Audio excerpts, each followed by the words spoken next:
some of our friends, and we'll make some good groups, and then we'll have a good time out in service, okay? All right.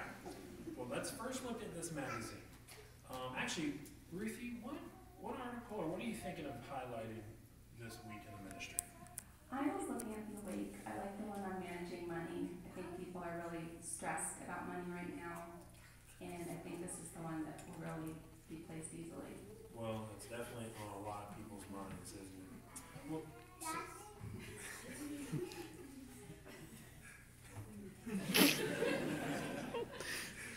Sawyer, can you help me with this picture? What is that? It's a picture of a piggy bank. A piggy bank? That's right. Don't you have a piggy bank? I have it at home. That's right. And we put money in it and we save with it for something special. With food. Okay. We're saving for food. Okay. So if we look at pages 8 and 9, there's 7 points in scriptures that we can go over. And Ruthie, which one do you think would be good? I like the 4th point, those who borrow are slaves of moneylenders. And I think there's so many people that are in debt right now that that's something that is really pertinent to a lot of families. You're right. You're right. This is a real family study. Okay, good. So the awake is covered. All right, we know what we're going to say about that, about the piggy bank and saving money. So now let's look at this one. The watchtower. Okay, what's this a picture of? And you can talk in the What is that? This time is shrink. This is the paradise. That's right, it's the paradise. And what's that big thing right in the front? That's all white. I think it's the waterfall. It is a waterfall, and it looks so pretty and clean.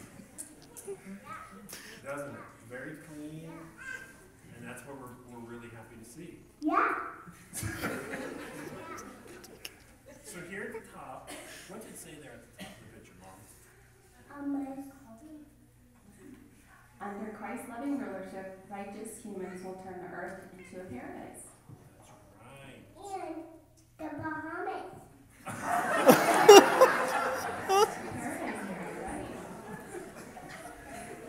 Right. Okay.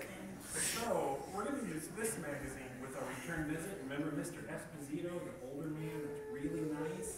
We're going to talk to him about Jehovah and the paradise, and we look forward to seeing him this Saturday. Well, thank you guys for preparing, and we look forward to service. Good job, Sawyer. Good job.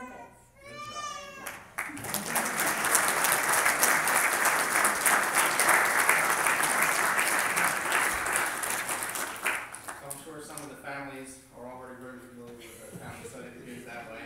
But did you notice one thing that I really appreciated with that is they allowed Sawyer to look at the picture, to participate. They didn't say, well, that's not what we're doing.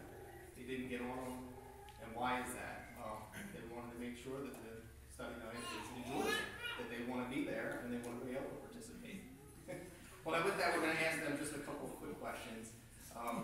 Sister Fink, is preparing for the ministry difficult?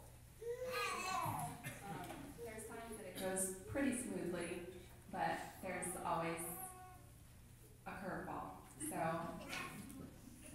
there's times where it's easier than other times. Gotcha. Yeah, and we know how that can go. Now, Nathan, as an elder with a full-time job, doing a lot of things with the RBC, we know you're also on the operating committee, so you have a full plate. Do you ever skip family study night? We don't skip it. It is sometimes delayed or messed up due to who knows what. It could be a Sawyer issue. It could be sheer exhaustion. Anyone that has families knows that there's nights where you just can't pull it together. But on a daily basis, we have studies with Sawyer on the Bible story book and that type of thing. So it doesn't get skipped. It may be delayed. It may be postponed. It may be a 5-minute discussion that gets So now we're going to ask you guys the same question that we asked Brother Cooley and Sister Lauren thinks. Sister Ruth, how has family study helped you? I think it's helped us feel more prepared for if we do meeting preparation or service preparation.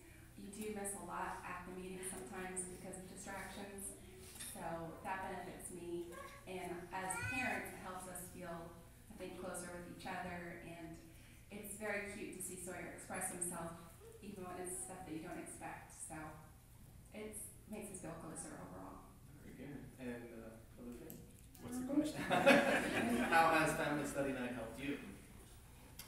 Well, it helps us be prepared for service, and it helps us be prepared for the meetings, which is nice. So as with a kid, if you haven't prepared anything and you're going back for whatever reason and you come back, you can always pick up right off the bat and maybe even get a comment in there, which makes you feel better, and of course we're adding to the meeting and the congregation. And then too, we see it with Sawyer, and in fact, a couple weeks ago out in the ministry, I was talking at a door to a young lady, and he just kind of grabbed the door jamb and poked his head in and said, "Jehovah's going to make a paradise." And then that was it. He kind of scooted off, and then Ruthie had to kind of go chase after. But it's in his head, and we didn't actually prepare that for that day, but it's in his head. He knows it, and I think that's pretty much all parents' biggest fear is that, you know, as their children grow up, they're not going to learn the truth. They're not going to develop a relationship with Jehovah. So we at least see it started. Now, as he gets older, it'll be more challenging, but it's at least there for now. Well, very good. Well, we thank you very much for